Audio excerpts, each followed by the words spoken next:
ভারত এবার ইরান ইসরায়েলের যে সংঘাত সেই সংঘাতে মাঠে নেমে পড়ল। ভারত ইতিমধ্যে ইরান ইসরায়েল সংঘাতে নিউট্রাল থেকেছে। ইরান ইসরায়েলের যে সংঘাত সেই সংঘাতে আমেরিকাও কিন্তু একেবারে প্রত্যক্ষভাবে যুদ্ধে নেমে পড়ল।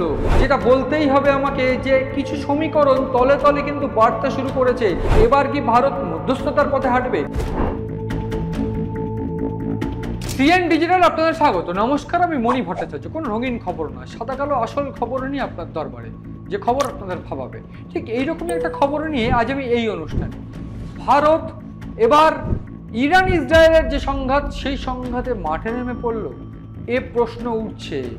এর কারণ এইবার যে ভূমিকায় তাদের দেখা গেল ভারতকে, সেটা ভীষণ গুরুত্বপূর্ণ। এবং শুধু তাই নয়, ভারত ইতিমধ্যে ইরান ইসরায়েল সংঘাতে নিউট্রাল থেকেছে, কিন্তু যেখানে রবিবার কাক ভোরে আমেরিকার তরফ থেকে ইরানের 3টি পারমাণবিক কেন্দ্রে হামলা করা হয়েছে, বিধ্বংসী হামলা। সেই হামলায় ইতিমধ্যে একেবারে ধ্বংসস্তূপে পরিণত হয়েছে 3টি পারমাণবিক কেন্দ্র। এবং এই ইরানের পারমাণবিক কেন্দ্র ধ্বংসস্তূপে পরিণত হওয়ায় গোটা বিশ্বের বিভিন্ন জায়গায় কিন্তু উত্তাপ ছড়িয়েছে। এবং এই গোটা যে সংঘাত, ইরান ইসরায়েলের যে সংঘাত, সেই সংঘাতে আমেরিকাও কিন্তু একেবারে প্রত্যক্ষভাবে যুদ্ধে নেমে পড়ল।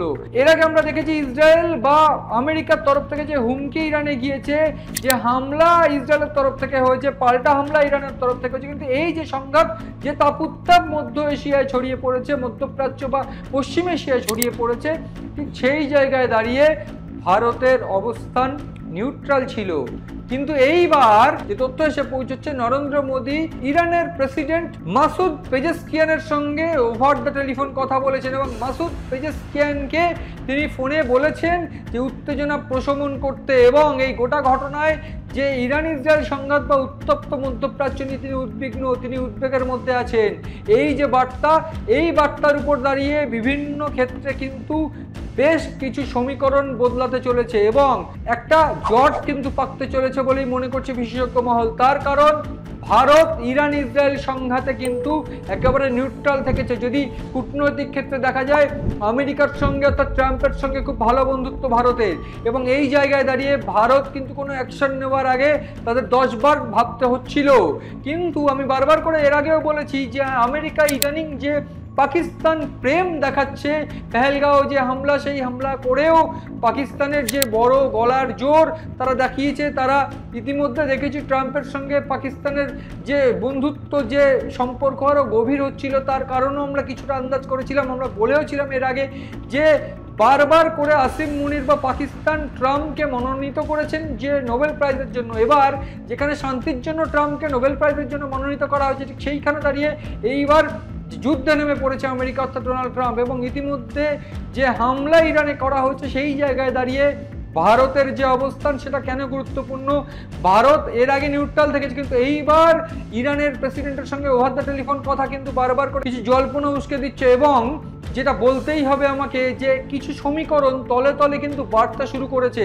এর আগে আমি বলেছি পাকিস্তান প্রেম, ট্রাম্পের পাকিস্তান প্রেম কিন্তু যে কোনো সময় কিছু সমীকরণ বদলে দিতে পারে। কারণ ভারত যদি ইরানকে প্রত্যক্ষভাবে সমর্থন করে, সেক্ষেত্রে চীন, একদিকে চীন অন্যদিকে রাশিয়া প্রত্যক্ষভাবে মাঠে নেমে পড়বে, সমর্থন করবে। এর আগে আমরা দেখেছি রাশিয়া একেবারে ডোনাল্ড ট্রাম্পকে হুমকি দিয়েছিল যে কোনোভাবে যদি এই হামলা বা এই যে যুদ্ধ সংঘাত চলছে, ইরান ইসরায়েলের সংঘাত, সেই সংঘাতে ট্রাম্প যেন কোনোভাবে ইসরায়েলকে প্রত্যক্ষভাবে সাপোর্ট না করে বা যুদ্ধে না জড়ায়।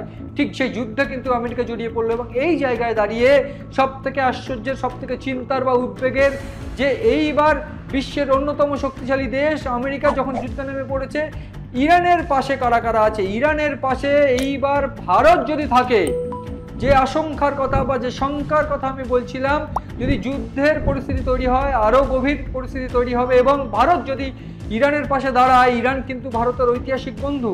এবং ট্রাম্পের যে পাকিস্তান প্রেম, এটা যখন তখন ভারতের ঐতিহাসিক বন্ধুর সঙ্গে অর্থাৎ ইরানের সঙ্গে দাঁড়ানোতে উদ্বুদ্ধ করতে পারে বা অনুপ্রাণিত করতে পারে। এবং সেই জায়গায় দাঁড়িয়ে ভারত যদি ইরানের সঙ্গে দাঁড়িয়ে যায়, সেক্ষেত্রে রাশিয়া এবং চীন ইনভলভ হয়ে পড়বে। এবং বলাই বাহুল্য যে আরব বা এমিরেটস বা আরব কান্ট্রি তারাও কিন্তু এসে দাঁড়াবে।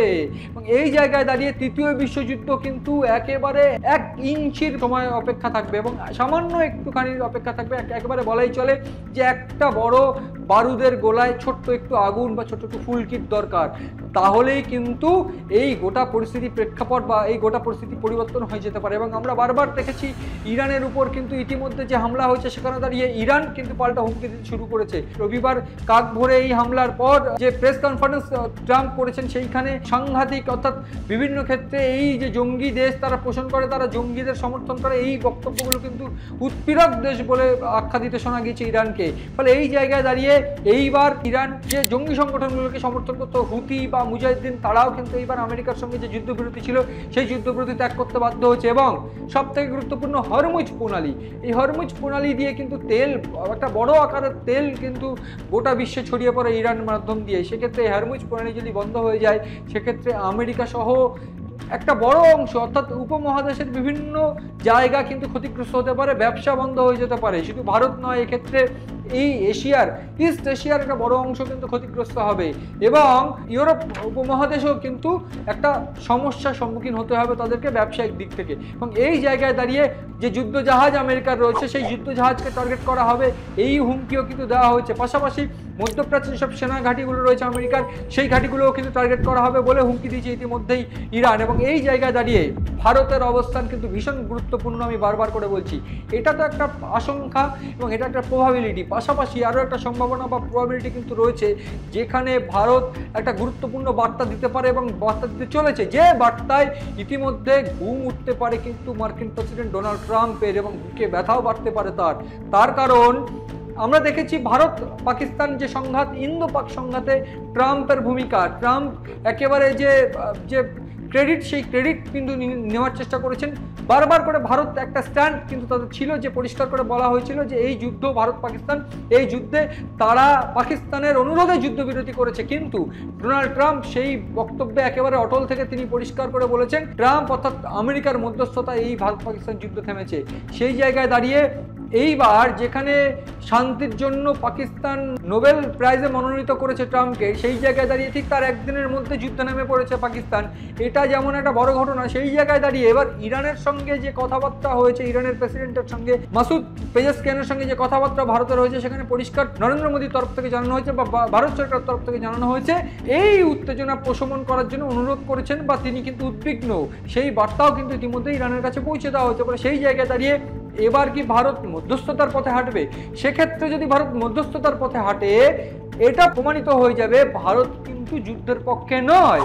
তার কারণ আমেরিকা, ইসরায়েল যেখানে বারবার করে ইরানের উপর হুমকি দিচ্ছে, ইরান আবার পাল্টা হামলা করেছে, যেখানে ইসরায়েল পাল্টা হামলা করেছে, ইরান প্রত্যাঘাত করেছে, এই যে যুদ্ধ যখন চলছে সেখানে ভারত নিউট্রাল ছিল, কারোর পক্ষে কিন্তু নেয়নি। চাইলেই ভারত ইসরায়েলের পক্ষে অর্থাৎ আমেরিকার পক্ষে বা চাইলেই কিন্তু ইরানের পক্ষে নিতে পারতো, কিন্তু সেই জায়গায় দাঁড়িয়ে ভারত যেমন কারোর পক্ষ নেয়নি, সেইখানে এইবার যদি দুটো দেশের সঙ্গে কথা বলে ভারত মধ্যস্থতা করার চেষ্টা করে, সেক্ষেত্রে একটা বড় বার্তা যেমন আমেরিকান প্রেসিডেন্ট ডোনাল্ড ট্রাম্পকে দেওয়া হবে, সেই রকমই গোটা বিশ্বের কাছে এই বার্তা পৌঁছে যাবে। ফলে একটা বিষয় কিন্তু এই গোটা ঘটনা, এই প্রবাবিলিটি বা সম্ভাবনা যেখানে আমি তুলে ধরলাম, এই বিষয় কিন্তু খুব স্পষ্ট যে ভারত পাকিস্তান যুদ্ধে ভারতের যে ভূমিকা ছিল, ভারত কিন্তু স্যাক্রিফাইস করেছে এক জায়গা থেকে। এবং একটা বিষয় একটু বলতেই হবে যে এইবার তৃতীয় বিশ্বযুদ্ধ যে তলে তলে যে সমীকরণ বদলাতে শুরু করেছে, তৃতীয় বিশ্বযুদ্ধ কেবল সময়ের অপেক্ষা, আমি বারবার করে বলছিলাম। এই জায়গায় দাঁড়িয়ে ভারতের অবস্থান ভীষণ গুরুত্বপূর্ণ। ভারত যদি ইরানের পক্ষে দাঁড়ায়, সেক্ষেত্রে ইরানের পক্ষে চীন, রাশিয়া এবং আরব কান্ট্রিগুলো কিন্তু পাশে দাঁড়াবে, সেক্ষেত্রে বিপন্ন হয়ে পড়বে আমেরিকা, ইসরায়েল। এবং অন্যদিকে ভারত যদি একেবারে ইরানের প্রত্যক্ষ সংঘাত সেইখানে মধ্যস্থতা করার চেষ্টা করে বা মধ্যস্থতা করে, সেটা আরও ভীষণ বড় গুরুত্বপূর্ণ এবং চরম বার্তা গোটা বিশ্বের কাছে পৌঁছবে। এবং এই জায়গায় দাঁড়িয়ে ভারতের অবস্থান ভীষণ গুরুত্বপূর্ণ। ভারত একটা যদি আগুনের ফুলকি দেয়, সেক্ষেত্রে তৃতীয় বিশ্বযুদ্ধ ঘটে যাওয়া যেমন একেবারে সময়ের অপেক্ষা, ঠিক সেই রকমই ভারতের একটা ফোন কল, একটা মধ্যস্থতা করার চেষ্টা গোটা বিশ্ব এবং এই তৃতীয় বিশ্বযুদ্ধের হাত থেকে গোটা বিশ্বকে রক্ষা করতে পারে। এই গোটা ঘটনায় আসলে পরিস্থিতি কোন দিকে গড়ায়, ইরান ইসরায়েলের যে সংঘাত সেটা তৃতীয় বিশ্বযুদ্ধের আকার নেয় নাকি ভারতের মধ্যস্থতায় সেই যে যুদ্ধ বা সংঘাত একেবারে নিস্তেজ হয়ে পড়ে এবং শান্তি ফিরে আসে, সেদিকে কিন্তু নজর রয়েছে আমাদের। নজর রাখুন আপনারাও সিএন ডিজিটালের পাতায়।